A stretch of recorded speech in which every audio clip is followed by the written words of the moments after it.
সরকার পরিবর্তনের পর বৈধ পথে রেমিটেন্স পাঠানোর প্রবণতা বেড়েছে। ব্যাংকাররা বলছেন, নতুন সরকারের প্রতি আস্থার কারণে সামনের দিনগুলোতে আরও বাড়বে প্রবাসী আয়। এদিকে দেশের খোলা বাজারেও ডলারের দাম কমেছে। অর্থনীতিবিদরা বলছেন, নগদ ডলার কিনে রাখার প্রবণতা কমার পাশাপাশি অর্থ পাচার কমলে সুফল মিলবে বৈদেশিক মুদ্রা বাজারে। প্রিয় নম্বর সেট করে বিকাশে সেন্ড মানি করুন ফ্রি।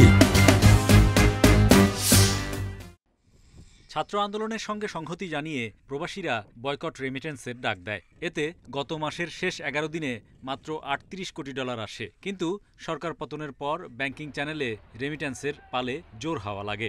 আগস্টের প্রথম 3 দিনে এসেছিল 9 কোটি ডলার, পরের 7 দিনে এসেছে 39 কোটি ডলার। একটা বিশেষ উদ্দেশ্য নিয়ে হয়তো আমরা এই পরিকল্পনা বা এই প্রচেষ্টায় ছিলাম, কিন্তু এখন সেই অবস্থা পরিবর্তন হয়েছে।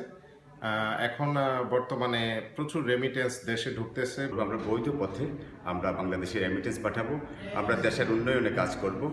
ব্যাংক কর্মকর্তারা বলছেন, ইন্টারনেট সেবা বন্ধ থাকা, আগের সরকারের প্রতি প্রবাসীদের অনাস্থায় রেমিটেন্স কমে যায়। তবে রাষ্ট্র পরিচালনায় নতুন সরকারের প্রতিশ্রুতিতে তারা আস্থা রাখছেন। কাজগুলো আরো পজিটিভলি দেখাতে পারি, যে রিফর্মগুলো কথা হচ্ছে, যেগুলো যদি হচ্ছে, আমার কাছে মনে হয় যে আগামী সময়ে আমরা ভালো রেমিটেন্স পাবো।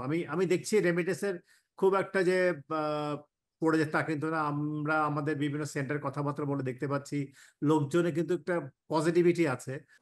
এদিকে দেশের খোলা বাজারে সপ্তাহ ব্যবধানে ডলারের দাম কমেছে 3 থেকে 5 টাকা পর্যন্ত।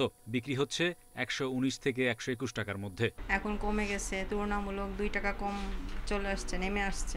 এক সপ্তাহ আগে পাইলাম কত 126-20, আর এখন আইসা দেখি 118। অর্থনীতিবিদরা মনে করেন, দেশে স্থিতিশীলতা ফিরতে শুরু করায় নগদ ডলার কিনে রাখার প্রবণতা কমেছে।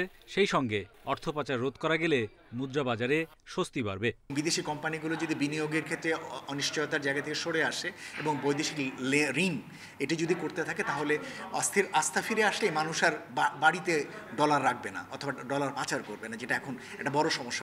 গত জুলাই মাসে ব্যাংকিং চ্যানেলে প্রবাসীরা দেশে পাঠান 191 কোটি ডলার, যা গত অর্থবছরের একই সময়ের তুলনায় 6 কোটি ডলার কম। Hari Saha, Independent News, Dhaka.